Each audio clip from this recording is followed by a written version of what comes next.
Adorando o nosso Deus, prestando a Ele culto, nesta hora em que iremos ler as Escrituras e ouvir a exposição da mesma para a nossa edificação espiritual, para a glória do nome do Senhor.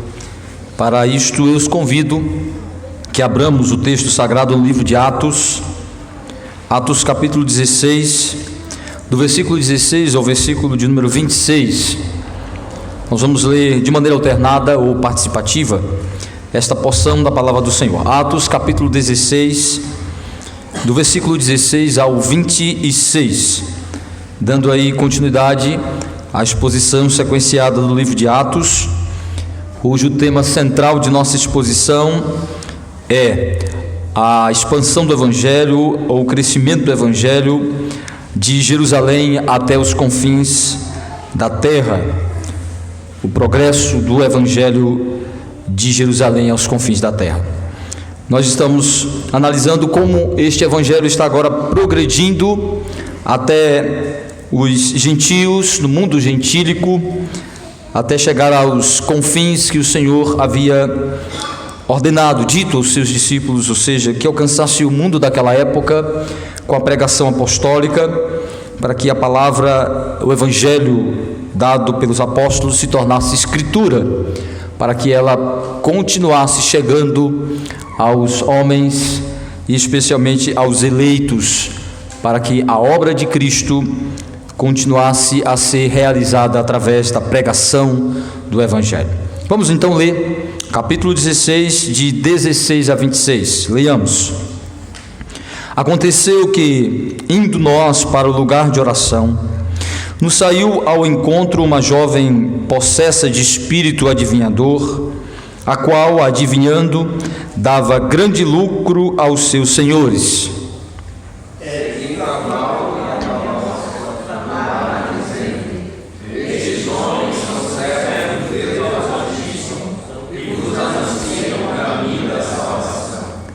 Isto se repetia por muitos dias. Então Paulo, já indignado, voltando-se, disse ao Espírito: em nome de Jesus Cristo eu te mando, retira-te dela. E ele na mesma hora saiu.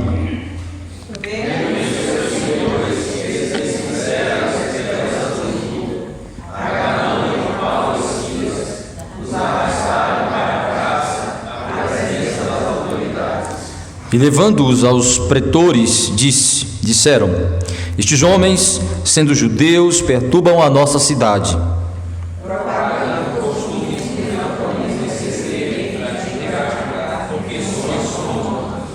Levantou-se a multidão, unida contra eles, e os pretores, rasgando-lhes as vestes, mandaram açoitá-los com varas.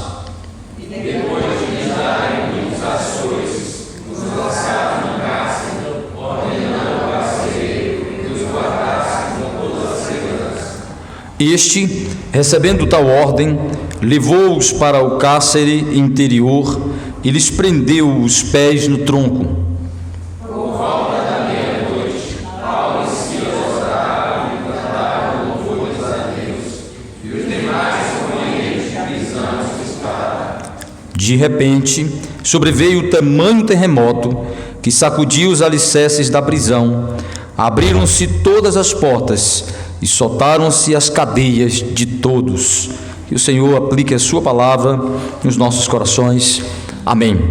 Ó Deus, Senhor, a quem devemos adorar e servir, cuja presença santa nos encontramos diante do Senhor para prestar culto ao teu excelso nome, para engrandecer ao Senhor, fazendo aquilo que o Senhor nos chamou para fazermos.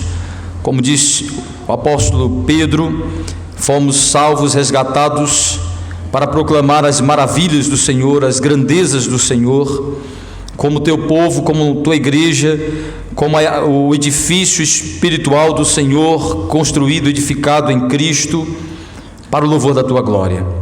E queremos nesta hora, ó Deus, pedir que o Senhor venha nos edificar, continuar a obra de edificação nas nossas vidas através da tua palavra, através da explanação, da exposição e da ação poderosa do Teu Espírito, acompanhando a pregação da Tua palavra, para nos convencer do pecado, da justiça, do juízo em Cristo, para a salvação do Teu povo, para a glória e honra do Teu nome. Que o Senhor nos ajude, ó Deus, nesta hora, nos assista, nos auxilie com Teu poder, com Tua graça, suprindo as nossas faltas, sustentando-nos, ó Deus, porque somos fracos, limitados, sujeitos às fraquezas, às paixões, às dificuldades que foram impostas à nossa condição humana pelo pecado, à nossa natureza caída em Adão. Mas que o Senhor, ó Deus, a graça que já foi derramada e continua sendo derramada em nossos corações por meio de Cristo, continue nesta hora, seja derramada nesta hora, para que venha nos transformar, venha nos converter ao Senhor, venha nos santificar, venha nos auxiliar, nos ajudar, nos sustentar, ó Deus, para que venhamos ouvir corretamente a Tua palavra e sermos transformados por ela. Em nome de Jesus nós Te pedimos e desde já agradecemos. Amém. Meus irmãos e amigos, segundo as Escrituras, segundo a palavra de Deus, não existe neutralidade espiritual para o homem. Espiritualmente, os homens todos se tornaram escravos, dominados, servos espiritualmente. Primeiro, o homem foi criado para ser servo de Deus, consciente, disposto. O homem continua servindo a Deus, mesmo caído, como a criatura sobre o governo soberano de Deus. Porém, Deus nos criou para servi-lo de maneira consciente, de alegria, de desejo, de disposição de coração. Assim Deus criara Adão, justo, santo, perfeito, desejoso de servir a Deus, sua alma totalmente inclinada, disposta a servir ao Senhor. Fomos criados para sermos servos, para servir a Deus, para servir a sua justiça. Porém, o pecado, a queda de Adão, colocou todos os homens agora a serviço do pecado, disposto agora não a servir conscientemente a Deus, de coração e de alegria a Deus, mas a servir às suas inclinações e paixões pecaminosas que dominam o seu coração. Daí a Escritura dizer que todos os homens, por serem filhos de Adão, nascem servos e escravos do pecado. Não podem se livrar desta realidade de nascerem corruptos, de nascerem depravados, de nascerem com uma disposição para o mal, para pecar, para transgredir a lei de Deus. Essa disposição herdada de nossos pais, de nosso pai Adão, passa para todos os homens. Então todos se tornam escravos e servos do pecado, não podendo se livrar dessas amarras, dessas algemas, dessa escravidão por sua própria conta. Daí a Bíblia dizer que o Evangelho é o poder de Deus que liberta os pecadores de suas amarras e prisões, que faz com que ele seja liberto de sua escravidão do pecado, para ser feito servo de Deus, para agora ser escravo de Cristo, servo de Cristo, voltar à sua condição original e agora em uma condição além daquela condição original, voltar a ser servo consciente, disposto e com prazer e alegria de servir a Deus. Daí o apóstolo Paulo, abram comigo por favor, definir isso de uma maneira muito bem feita em Romanos capítulo 6, deixando bem claro que não há neutralidade espiritual, por isso que o livre-arbítrio é uma utopia, porque o homem não nasce com liberdade absoluta, apesar de ter vontade, apesar de ter ações livres, ele nunca é absolutamente livre, espiritualmente livre em termos absolutos. Ele é sempre influenciado por uma força e um poder maior que ele. Vejam, Paulo diz em Romanos capítulo 6, a partir do versículo 16: não sabeis que daquele a quem vos ofereceis como servos para a obediência, desse mesmo a quem obedeceis sois servos, seja do pecado para a morte ou da obediência para a justiça, mas graças a Deus, porque outrora escravos do pecado, contudo viestes a obedecer de coração à forma de doutrina a que fostes entregues, e uma vez libertados do pecado, fostes feitos servos da justiça. Então Paulo deixa muito claro que não há neutralidade espiritual, que todos os homens a partir de Adão, por ser filho de Adão, vêm a este mundo escravo do pecado e escravo de todas as consequências que o pecado traz sobre nós, e o Evangelho e a salvação nos liberta dessa escravidão opressora e destruidora, para nos colocar sobre uma vida de serviço a Deus, a justiça de Deus, a lei de Deus, a palavra de Deus, a vontade de preceitos preceptiva de Deus, a vontade revelada de Deus. Daí Paulo dizer, quando vocês estavam sem Cristo, vocês serviam ao pecado, entregavam a vida para o pecado, o corpo para o pecado, seus membros eram para servir os desejos dominantes do vosso coração, que são pecaminosos. Com isso em mente, o texto que nós lemos nesta noite mostra como Paulo e Silas continua a viagem missionária na região da Macedônia, especialmente na cidade de Filipo, e lá onde ele pregou o evangelho para aquela mulher chamada Lídia, alcançando ela e sua família, uma das famílias que se tornarão o núcleo da igreja de Cristo lá na região de Filipo, né? A igreja dos filipenses. E diz então que eles continuam naquela região, eles estão lá pregando o evangelho e se deparam com uma situação em que, ao se reunirem naquele lugar onde aquelas pessoas, onde ele encontrou aquelas mulheres e pregou o evangelho para elas, a um ambiente de oração, eles se deparam com uma mulher que era conhecida por praticar religião ocultista, de feitiçaria e adivinhação. E diz o texto que sobre ela estava na realidade a influência de um espírito, de um demônio, que fazia com que ela praticasse essas atividades de religião ocultista. E que, incomodado com aquela situação, Paulo a liberta daquele espírito. Mas o que a gente vai perceber é que esta ação de Paulo, este ato de libertar aquela mulher, tem algumas questões interessantes, porque ela é um pouco diferente de tudo aquilo que a gente já viu em relação ao ato de expulsar os demônios como parte de sinal de credencial apostólica, como confirmação do evangelho. Aqui parece ser uma coisa mais que foi instigada, que o apóstolo foi instigado e provocado a fazer.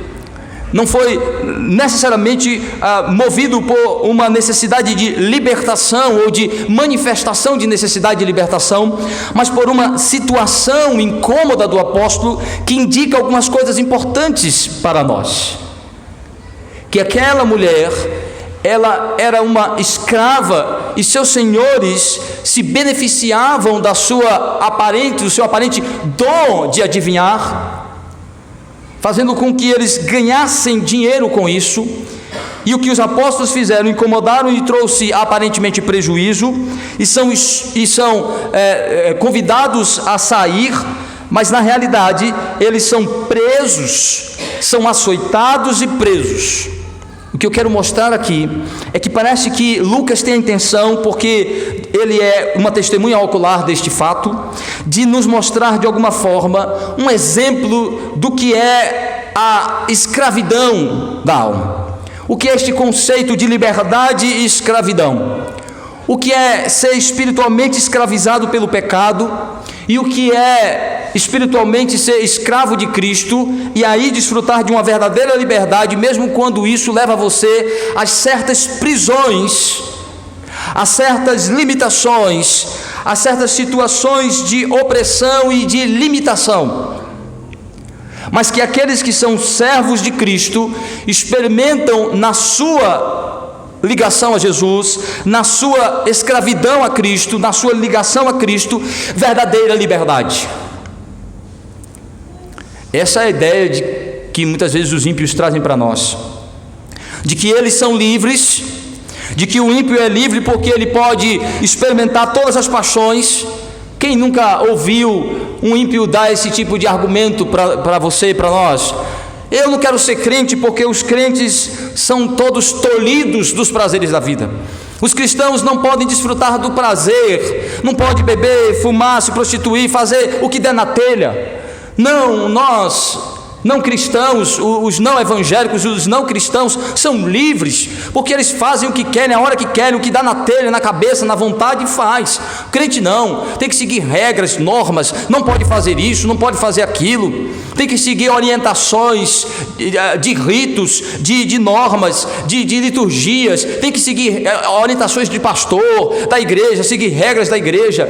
Eles olham para essa nossa vida de aparentes restrições, de vida moldada por normas e princípios. Ele diz que isso é uma escravidão tolhidora, opressora, de que nós somos tolhidos do verdadeiro prazer, da verdadeira liberdade da vida.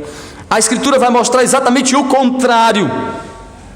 É que os que servem a Cristo são servos e escravos de Cristo, mas na sua escravidão a Cristo, ele encontra a verdadeira liberdade de alma, liberdade de espírito, liberdade de coração, para desfrutar a vida de Deus de maneira plena, sem pecaminosidade, sem corrupção, sem as limitações do pecado, mas de maneira santa, plena e absoluta. E quando nós olhamos para esse texto, encontramos de alguma forma essas informações de como Paulo se depara com a realidade da escravidão da alma humana ao pecado, disfarçada de liberdade. E a prisão deles parece ser um reflexo de como a religião e o cristianismo escraviza, limita, quando na realidade mostra a verdadeira liberdade. Vejam comigo como o texto mostra esta realidade de liberdade e escravidão a partir deste exemplo que nós encontramos de Paulo e Silas na sua segunda viagem missionária na região da Macedônia, onde lá eles estão mesmo sem fazer parte da agenda pré-estabelecida por Paulo, mas da agenda de Deus para eles, como nós vimos na semana passada.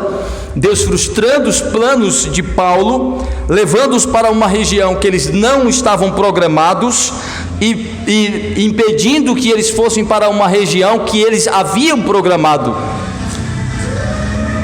E aqui então eles chegam na cidade, eles estão na cidade de Filipe e vai se deparar com esta realidade, em que nesta realidade que o apóstolo Paulo se depara, nós vamos ver como os escravos do pecado são oprimidos e destruídos sem consciência disso, sem estarem conscientes desta realidade. Vejam o que o texto diz a partir do versículo 16. Então aconteceu que indo nós, quando Lucas usa agora a expressão nós, ele está se incluindo porque ele está na caravana, ele está fazendo parte, ele é testemunha ocular deste evento. É a primeira vez, é o primeiro momento que Lucas se inclui na narrativa. Nós, para o lugar de oração, nos saiu ao encontro uma jovem possessa de espírito adivinhador, a qual, adivinhando, dava grande lucro aos seus senhores. A primeira coisa importante que Lucas descreve aqui é que quando eles foram para a reunião de oração, onde aquelas mulheres foram encontradas, onde o evangelho foi pregado, para Lídia e aquele grupo de mulheres, diz que eles se depararam com esta jovem, uma jovem que, segundo o relato de Lucas, tinha sobre si um espírito, um demônio. Porém, essa é a visão de Lucas, essa é a interpretação que o Espírito Santo dá a Lucas, é a visão que ele tem da realidade revelada, não é a realidade observada pelos demais. Por quê? Porque na realidade, o que esta mulher fazia não era visto como algo demoníaco e negativo e ruim. Era comum nas culturas pagãs, nos mundos, nas civilizações, principalmente onde a mitologia greco-romana influenciava a prática religiosa, das pessoas entenderem que a prática de ocultismo, que envolvia feitiçaria, adivinhação, era parte da religiosidade, da expressão da religiosidade, que vinha da onde? Eles acreditavam que quem dava estes dons místicos eram os deuses dos panteões. Ou seja, para adivinhar, por exemplo, era o deus Apolo, que era considerado deus das revelações. Foi assim que chamaram Paulo. Diz que Paulo era Apolo, porque Paulo era o pregador principal, então adoraram ele como Apolo. Diz que era Apolo ali se manifestando. Então, esta mulher era vista como uma mulher que acreditava, que cria na religiosidade greco-romana e que acreditava que tinha recebido um dom de adivinhação dado pelo deus Apolo. Então a prática dela não era visto como algo negativo, não era visto como algo demoníaco, era visto como uma expressão da religiosidade predominante daquele lugar. É como você tem na nossa cultura hoje cartomantes, pessoas que jogam búzios, pessoas que leem cartas, leem as mãos. As pessoas não associam essas atividades a manifestações demoníacas, não, elas veem aquilo como expressão de uma religiosidade diferente do cristianismo, que acredita em espíritos guias ou dons dados pelos seus deuses, como no candomblé, por exemplo. Você nunca vai conseguir convencer alguém de que os espíritos que se manifestam no candomblé são demônios. Para eles são orixás, deuses que eram adorados pelos antepassados africanos, pelos antigos africanos, que veneravam os espíritos guias.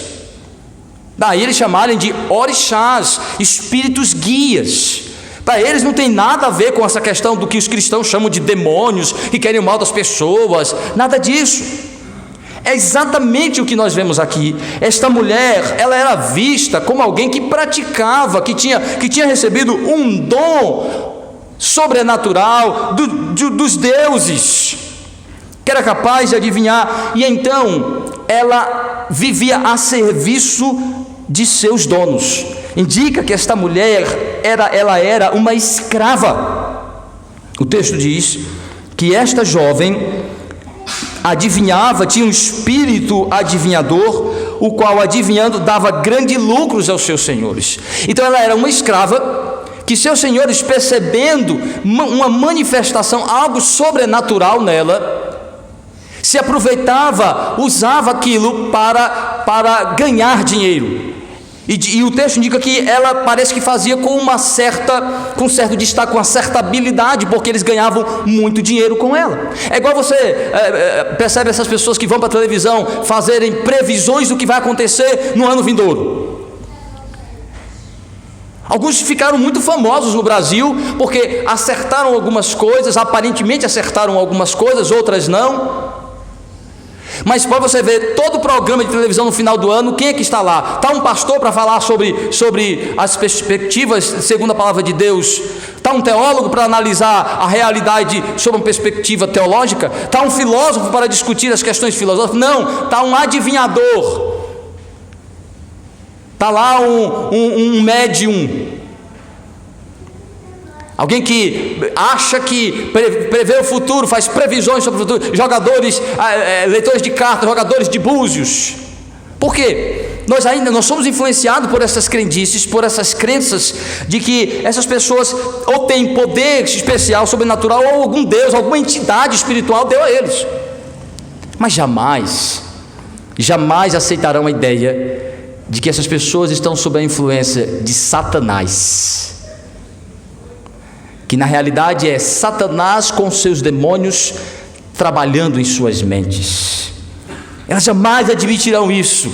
Mas é isso que o texto está mostrando, que Lucas está registrando pela interpretação do Espírito Santo, de que o que estava por trás dela era um espírito, era um demônio, que fazia com que ela enganasse as pessoas, dava uma falsa ideia de que ela tinha poder de ver o futuro, de adivinhar as coisas, de prever as coisas. E seus senhores, seus donos, que ela era um escravo, os seus senhores exploravam isso. Aí nós temos uma descrição de que aquela mulher era socialmente uma escrava, mas sua opressão vinha da influência de Satanás sobre a sua vida e da corrupção de seu coração e de seus donos que exploravam tudo aquilo para ter dinheiro. Mas o texto é interessante porque a interpretação, a tradução diz que havia uma possessão de espírito. Essa tradução não é boa porque a palavra possessão na Bíblia quase que ela não aparece, ela é raríssima. A palavra possessão é muito usada no meio pentecostal, mas a possessão ela é rara nas escrituras. Por quê? Porque na realidade o que a gente chama de possessão é uma dominação de consciência absoluta do indivíduo, que era uma coisa muito mais comum nos dias de Cristo. Mas o que é comum da influência de Satanás são as aparições ou as influências invisíveis, sobrenaturais, imperceptíveis. Daí o termo do texto aqui é ela possuía, não era possuída, ela possuía. Existe uma diferença aí, de que na realidade ela estava consciente, ela não sabia dizer o que lhe influenciava, mas ela estava consciente, agia conscientemente.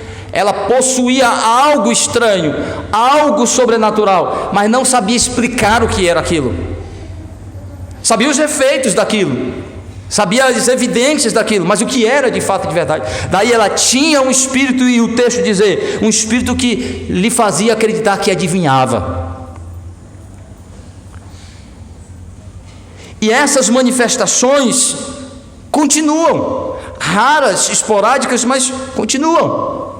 E daí a confusão na mente das pessoas é achar que o diabo só está onde ele se manifesta visivelmente, onde ele faz manifestações visíveis, que só há a opressão de Satanás e dos demônios onde eles se mostram. E o texto então diz que esta mulher que vivia escravizada por este demônio, ou seja, sua consciência, apesar de ainda ativa, estava sob a influência espiritual desse espírito, estava oprimida pelos que exploravam o seu suposto dom. E o texto continua, diz: seguindo Paulo e a nós, clamava dizendo: estes homens são servos do Deus Altíssimo e vos anunciam o caminho da salvação. E isto se repetia por muitos dias. O texto diz que ela era alguém sob a influência de manifestações visíveis de um espírito que era na realidade um espírito demoníaco, que lhe fazia praticar adivinhações. Mas ela começou a seguir os apóstolos, a seguir Paulo, a seguir os apóstolos, e quando os via começava a usar as seguintes palavras, dizendo: estes homens são servos do Deus Altíssimo e vos anunciam o caminho da salvação. Está proferindo palavras verdadeiras do Evangelho, concordando com quem era e o que foi fazer lá Paulo e Silas. Estes homens aí que vocês estão vendo são servos do Deus verdadeiro e veio pregar o Evangelho de salvação. O demônio levando aquela mulher a proferir as palavras do Evangelho. Por que ela está fazendo isso? Por que ela está proferindo essas palavras? Qual é a intenção deste espírito, deste demônio ou do próprio Satanás levar essa mulher a falar palavras que concordam com o Evangelho? Alguns intérpretes vão dizer, alguns comentaristas vão dizer que ela foi forçada pelo Espírito, que ela não queria, ou então o Espírito não queria, mas forçado pela presença dos apóstolos a falar. Eu discordo dessa interpretação pelo seguinte: eu acredito que o que ocorre aqui Não é que esse espírito ele está sendo forçado pela presença dos apóstolos. Primeiro, os apóstolos não estão fazendo nenhum tipo de libertação, não estão impondo mão sobre eles, não estão ordenando nada sobre eles, estavam apenas andando para e iam se reunir em oração. Parece muito mais uma estratégia de criar uma falsa associação e relação entre o que aquela mulher fazia e o que os apóstolos estão fazendo. É muito mais uma jogada de Satanás de fazer com que os efeitos do evangelho não seja tão danoso naquela cidade, porque certamente a conversão de muitas pessoas, o crescimento daquela igreja ficaria mais fácil de desmascarar as práticas ocultistas e acabar com elas naquela região. Ficava mais fácil criar uma situação de bajulação e de usar as palavras do evangelho para parecer concordância, parecer que era igual, mas manter com a mesma prática. Ou seja, o que eles estão falando é a mesma coisa que eu falo, não há diferença, hein? É a mesma coisa aí, servo dos Deus Altíssimo, gente boa. É como se ela estivesse criando associação entre quem ela é e quem eram os apóstolos. É muito mais um disfarce, é muito mais um engano, é muito mais uma falácia, é muito mais uma criação de uma falsa verdade, usando as palavras, é uma deturpação das palavras, um uso deturpador e um uso aproveitador das palavras, para que ela não acredite naquilo, o espírito não acredita naquilo, mas ele sabe que aquela é a verdade. Fala para criar uma falsa identificação. Mas o texto mostra que ela faz isso vários dias, como criando um ambiente de bajulação, de tentativa de fazer com que as pessoas ouçam e vejam que não há muita diferença, para que ela não seja perseguida, para que a sua prática não seja atacada. Aí o texto diz: e Paulo se incomodou com isso. Os apóstolos têm o dom do discernimento do Espírito. Eles sabem que espírito move aquelas ações. Veja, o texto diz: isso se repetia por muitos dias. E então Paulo, já indignado, voltando-se, disse ao espírito: em nome de Jesus Cristo eu te mando, retira-te dela. E ele na mesma hora saiu.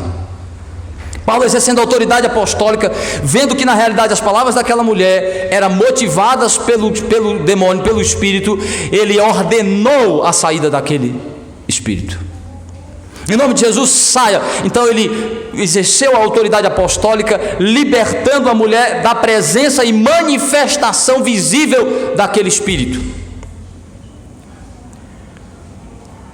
O texto não diz que o que eles estão fazendo leva esta mulher a uma conversão, mas apenas a uma libertação temporária da presença e manifestações visíveis daquele espírito.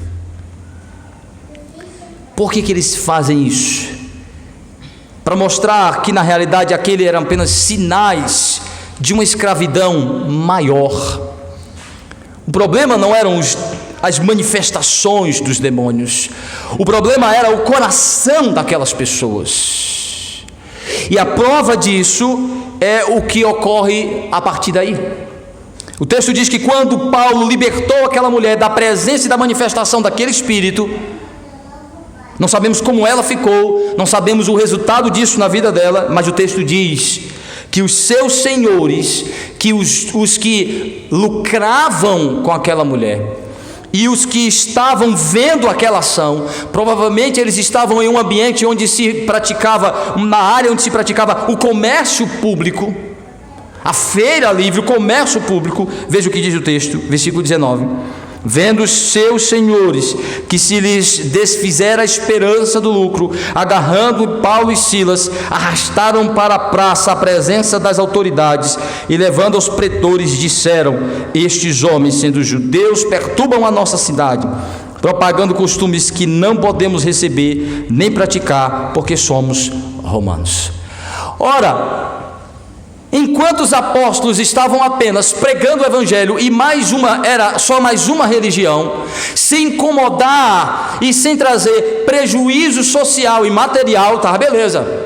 Mas a partir do momento que a ação deles promovia algum risco para os lucros, para os negócios, para o projeto deles, para a atividade deles, se tornou uma ameaça. O texto diz então que aqueles homens ficaram com ódio ao ver que aquela mulher foi liberta do espírito que parece que era, ou seja, perdeu o dom, perdeu a sua habilidade, não consegue, não vai mais fazer. Então eles pensaram: acabou nosso lucro, acabou a nossa atividade.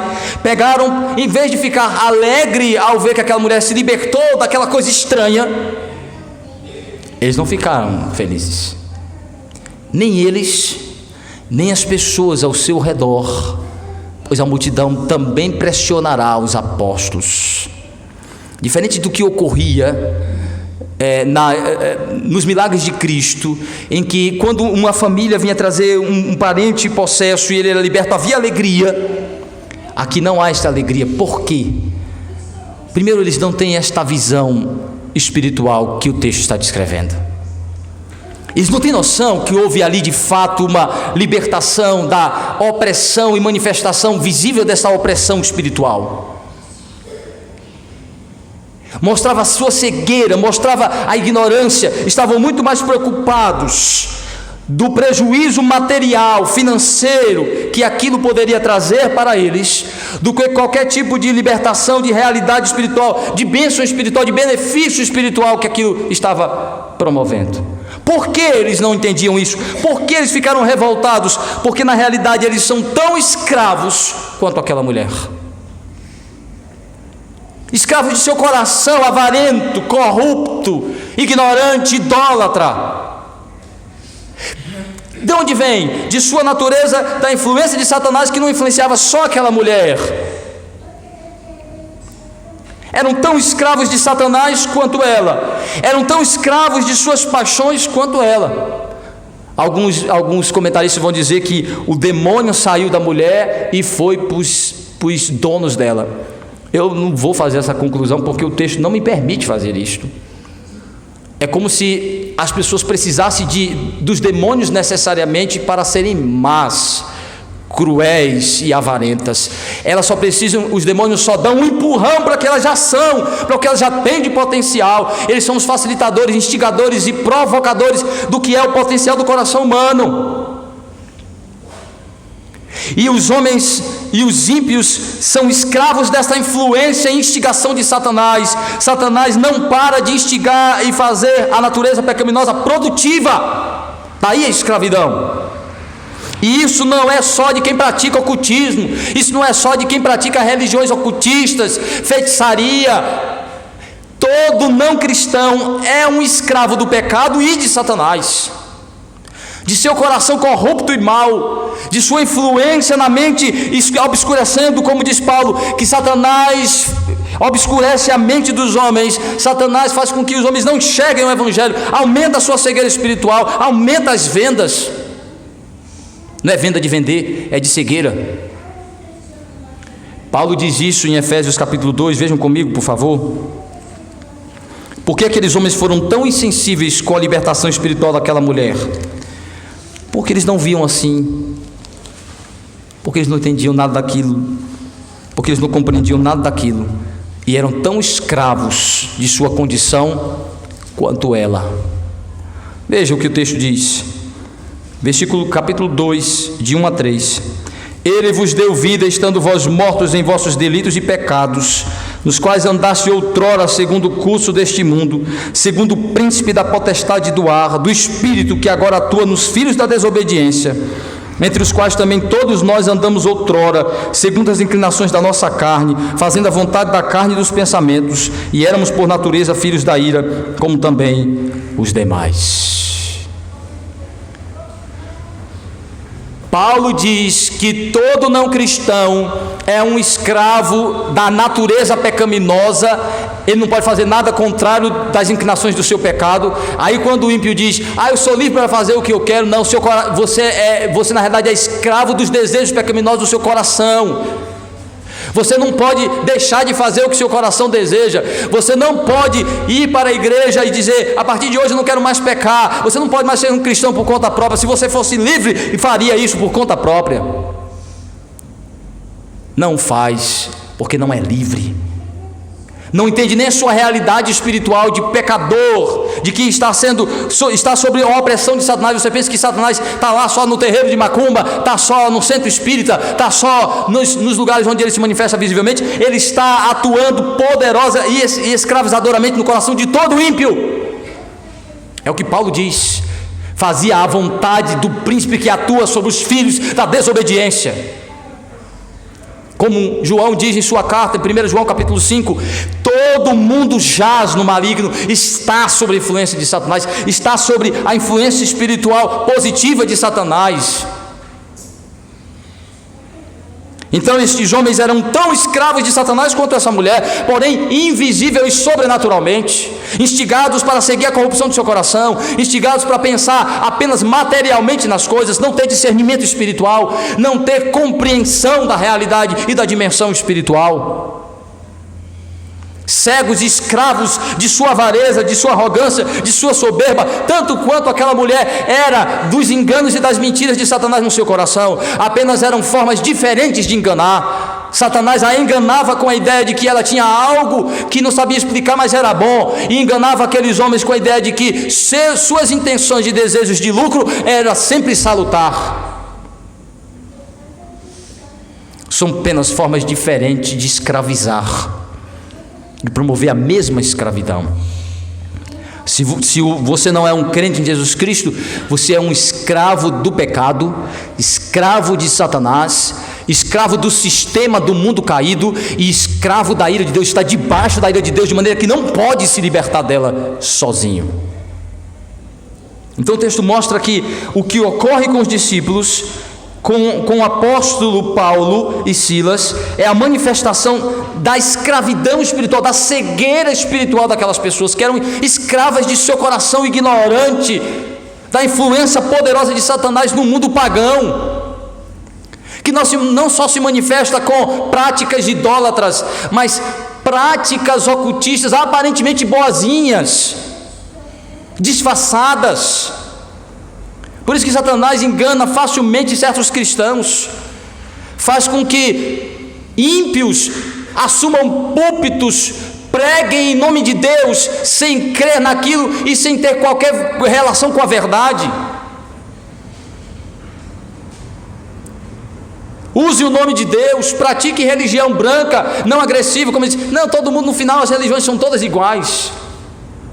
Quando na realidade a Bíblia diz que fora da fé em Cristo, todos praticam uma falsa religiosidade movidos por Satanás, enganados por Satanás e pelos demônios.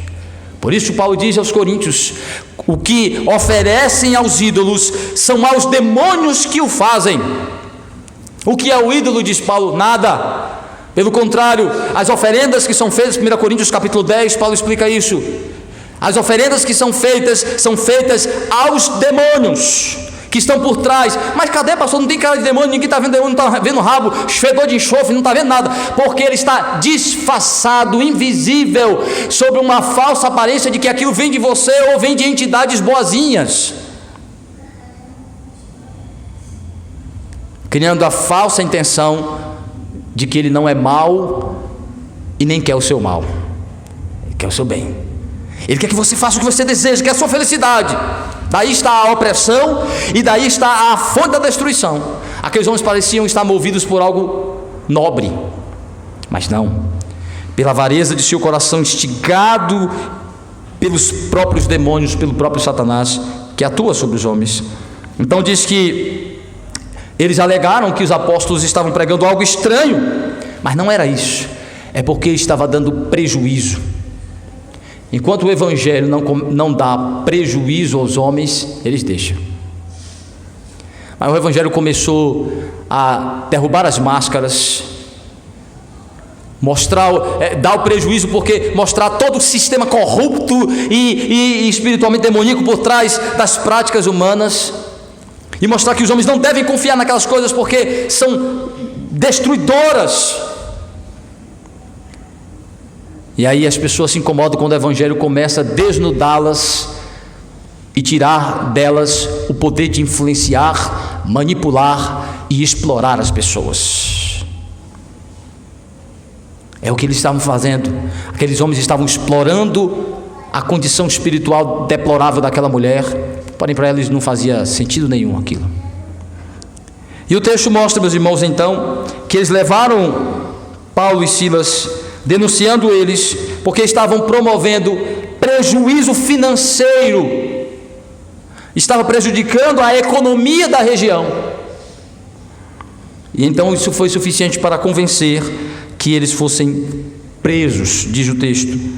Levantou-se a multidão unida contra eles, e os pretores, rasgando-lhes as vestes, mandaram açoitá-los com varas, e depois de lhes darem muitos açoites, os lançaram no cárcere, ordenando ao carcereiro que os guardasse com toda a segurança. Este, recebendo tal ordem, levou-os para o cárcere interior e lhes prendeu os pés no tronco. Disseram: esses homens estão trazendo prejuízo, pregando algo que está trazendo prejuízo para nós. O povo também, provavelmente alguns comerciantes, algumas pessoas vendo aquilo ali, dizem: não, isso aí não é coisa ruim, não, o que é que vocês não estão fazendo aqui? Esse negócio que eles estão fazendo aí vai prejudicar a gente, vai trazer prejuízo financeiro para a gente. Prende esses homens, todos cegos, ignorantes, escravos de sua cegueira espiritual, escravos da cegueira que Satanás realiza, cegos num sistema corrompido há muitos anos, depravado há muitos anos, idólatra há muitos anos, o mundo pagão, o mundo romano, dominados por aquela cegueira, escravizados. Disseram: prenda esses homens. A reação de Paulo e Silas foi tranquila. Se deixaram prender, foram tranquilamente, mas presta atenção, eles não só prenderam, eles açoitaram com varas.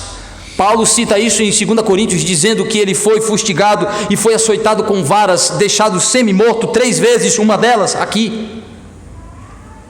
Tiravam isso. O que é que eles faziam? Como forma de disciplina, de exemplo, eles tiravam a roupa do preso, deixavam o semi-nu e o açoitava com varas longas sobre seus lombos, até que eles desmaiassem ou fossem mortos.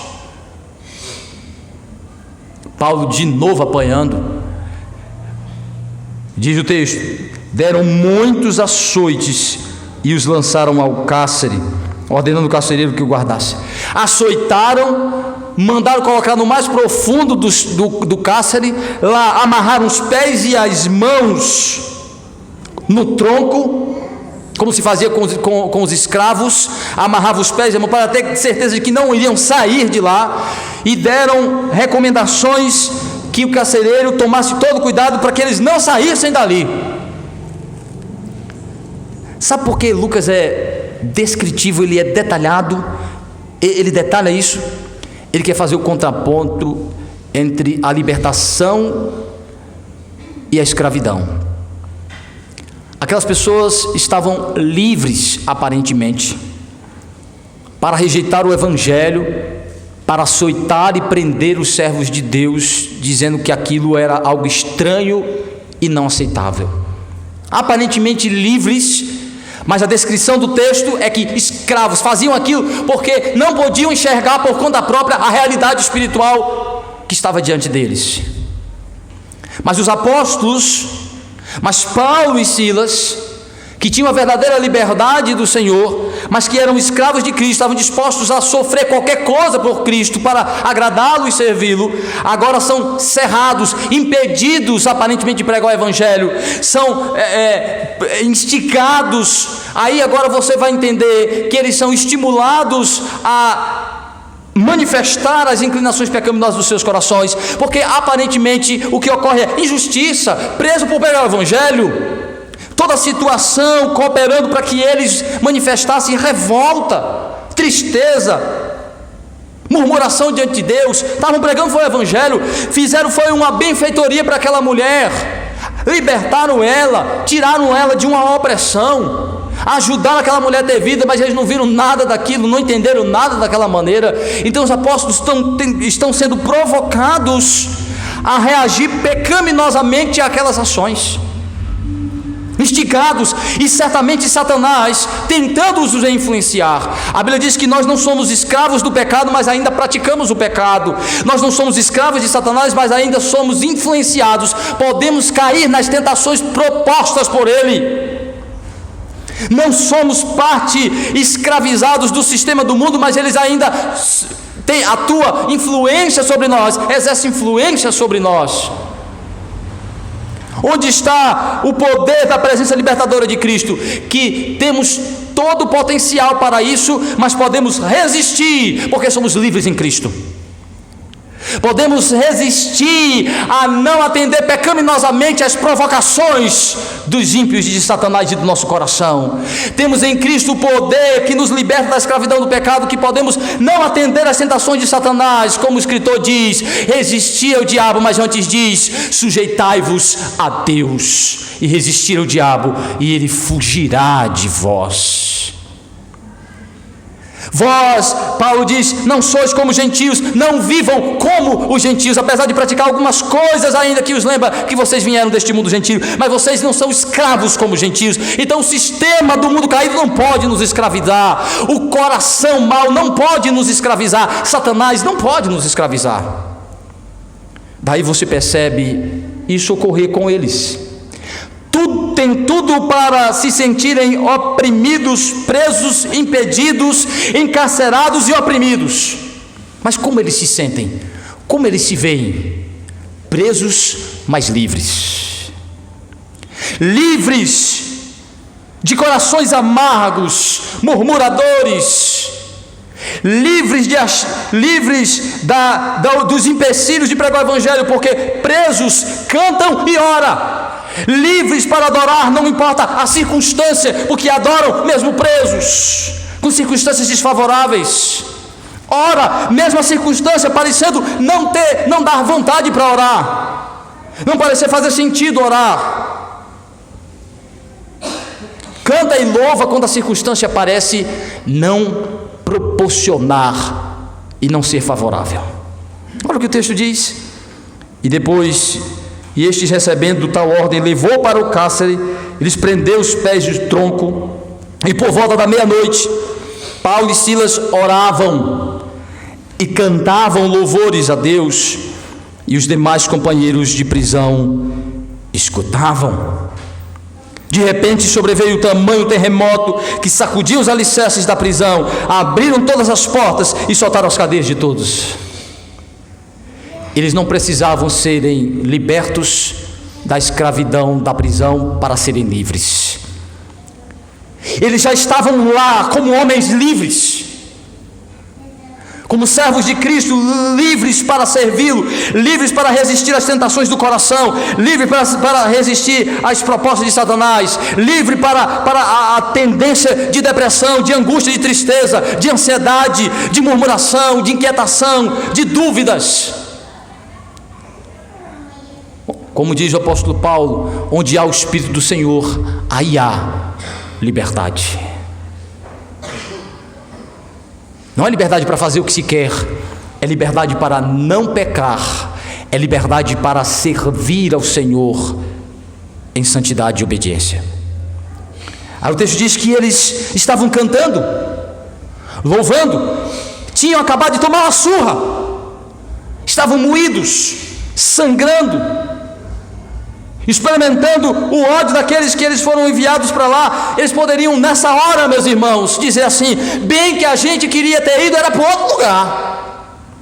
Essa era a hora favorável para eles dizerem: para que o Espírito diz para a gente não ir para a Ásia e mandar para a Macedônia? Um homenzinho aparecendo num sonho dizendo: vem a Macedônia aqui, deve ser esse carcereiro mandando a gente vir para cá para prender a gente. Eles não disseram isso, não pensaram isso. Não pensaram, não posso dizer que não pensaram, mas não alimentaram isso, não proferiram isso, não foram guiados por isso.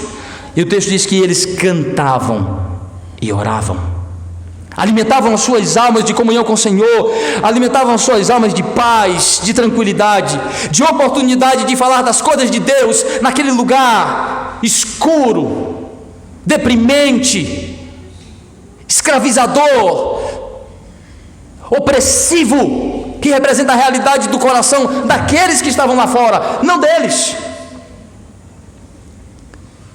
Presos, mas livres de alma, livres de coração em Cristo. As circunstâncias não os oprimiu, não os destruiu.